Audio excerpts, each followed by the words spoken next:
கந்திங் சம்பாவிலிருந்து Gombak நோக்கி செல்லும் ஜலான் லாமா வழியாக நேற்றிரவு கார் சறுக்கி பள்ளத்தாக்கில் விழுந்ததில் 56 வயது ஆடவர் மரணம் அடைந்தார். இரவு மணி 10:46க்கு பேரிடர் அழைப்பு வந்ததாகவும் இதனால் சிலாயாங் தீயணைப்பு மற்றும் மீட்பு நிலையத்தைச் சேர்ந்த ஒரு குழு சுமார் 28 கிலோமீட்டர் தொலைவிலுள்ள விபத்து நிகழ்ந்த இடத்திற்கு அனுப்பப்பட்டதாக ஸ்லாங்கூர் தீயணைப்பு மற்றும் மீட்பு துறையின் நடவடிக்கை பிரிவின் உதவி இயக்குநர் அஹமட் முக்லிஸ் முக்தார் கூறினார்.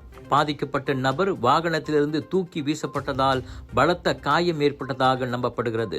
அவர் அதிகாலை மணி 1:15க்கு விபத்து நிகழ்ந்த இடத்திலேயே இறந்துவிட்டதாக சுகாதார அமைச்சின் அதிகாரி உறுதிப்படுத்தினார். சமையலுக்கு நேரம் இல்லையா?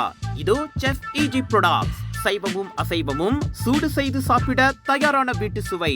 ரூம் டெம்பரேச்சரில் பாதுகாப்பாக வைக்கும் நம்பகமான உணவு. எந்த ரசாயனமும் இல்லை, எந்த பதப்படுத்தும் மருந்தும் இல்லை.